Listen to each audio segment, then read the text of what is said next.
ए टाळ वाजव ना पप्या.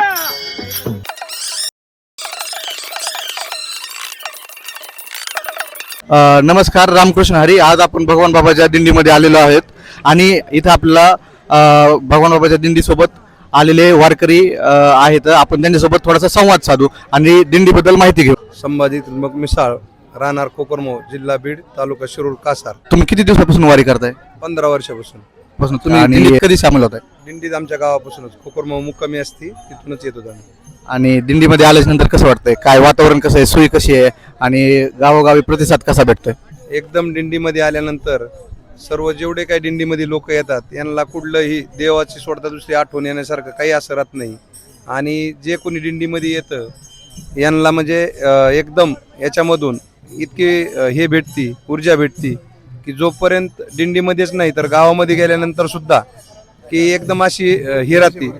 हो, 1 वर्षभरासाठी म्हणजे एकदम देवाचं एकदम नामस्मरण करण्यासारखं मनामध्ये एकदम भावना चांगली तयार होती. आणि इथं येणारे सर्व दिंडीतील सर्व भावी भक्तांना एक विनंती आहे की याच्यामध्ये काहीतरी एक संकल्प घ्यावा की आपल्याला जे काही वाईट मार्गाकडे, व्यसनाकडे जाण्याचं काही जे आसन याच्यामध्ये घेण्यासारखं भरपूर काही आहे. आणि देव जो असतो तर याच्यामध्येच देव आहे. जणांचा प्रश्न असतो की नोकरी करतो त्यातून सुट्टी काढून आपण इकडे वेळ द्यायला पाहिजे का? तुम्ही काय सांगाल त्यांना?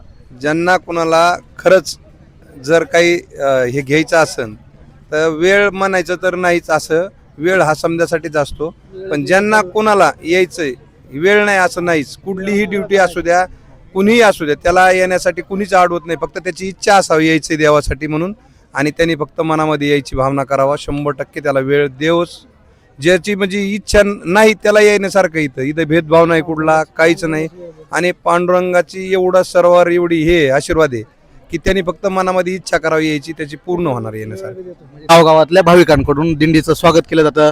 तेथील आलेल्या वारकऱ्यांचं देखील नियोजन गावातर्फे किंवा गावातील जे भाविक आहेत त्यांच्यातर्फे केलं जातं. त्याच्यामुळं वेळ काढून सगळ्यांनी दिंडीमध्ये अवश्य एकदा का होईना यायला पाहिजे, याचा अनुभव घ्यायला पाहिजे. धन्यवाद.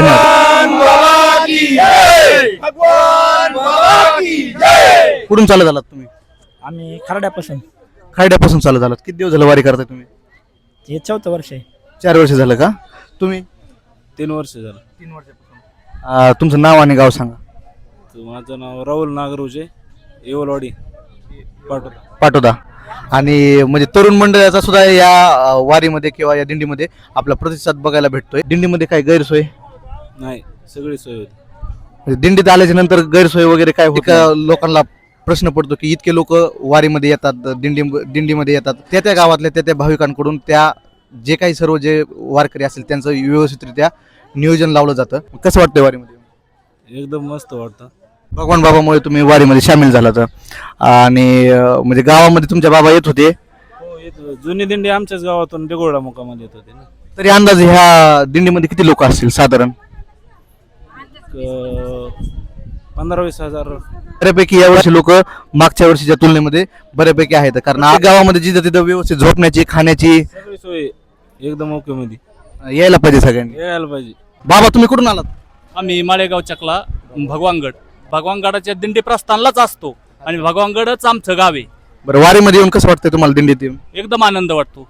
पंढरपूरकडे जाण्याची आता तुम्ही म्हणजे आतुरता लागली तुम्हाला? हा, पंढरपूर काय ओढ आम्हाला जास्त ओढ लागली. आपण नोकरी करतोय किंवा आपण व्यवसाय करतोय, ते व्यवसाय सोडून आपण वारीमध्ये यायचं, मग तिथं आपली गैरसोय होईल किंवा ह्या गोष्टी होतील, मग असं काही जाणवतंय का? यायला पाहिजे त्यांनी का नाही? काही नाही जाणवत आम्हाला इथं, म्हणजे असलं काहीच वाटत नाही. ज्या माणसाला वारीत आल्याच्या नंतर सोयी झाली असं वाटत नाही, असं माणसाचं नाही. ह्या वारीत सोयीच होती, प्रत्येकाची सोयी आहे. वारीला आता 2 दिवसच झाला आम्ही आलेलो, खरड्याहून आलेलो इथं. नाही, किती कालावधी, किती वर्ष, किती झालं? त्यांचे 2 वर्ष झाले. 2 वर्ष झाले तर 2 वर्षापासून तुम्ही वारी करताय. वारी का केली पाहिजे, काय असं तुम्हाला संदर्भ सांगता येईल का? वारी म्हणजे हे एक साधू संतांची परंपरा आहे. ती मग पांडुरंगापर्यंत सगळ्या ह्या नवीन ह्या पिढीसाठी ह्यांना सगळ्याला अशी पारंपरिक पद्धत म्हणून अशी सारखी माहिती राहिली पाहिजे. ही वारी वाटचाल चालू राहिली पाहिजे.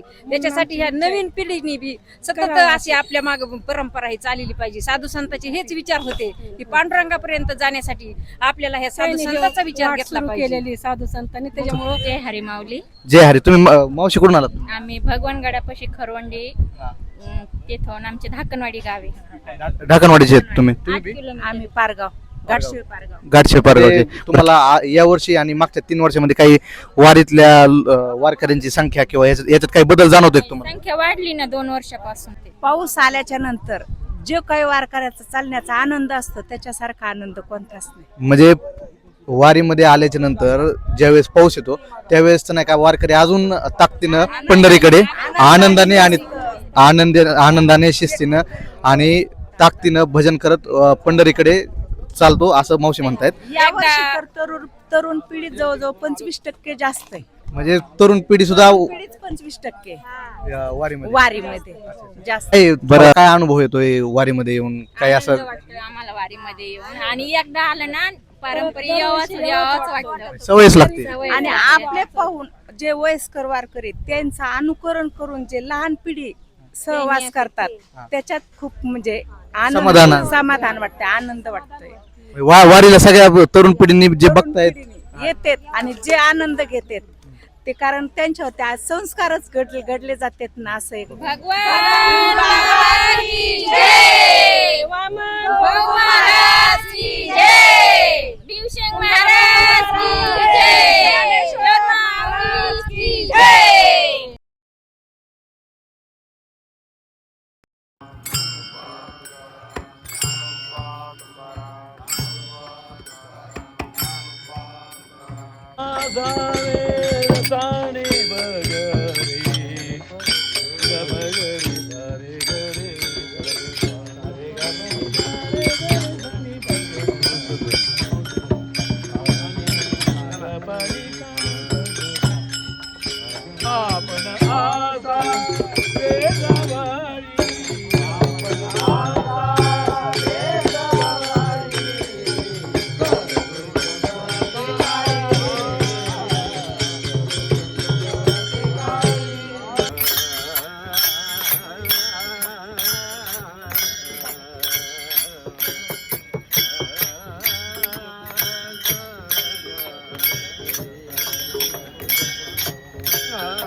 करा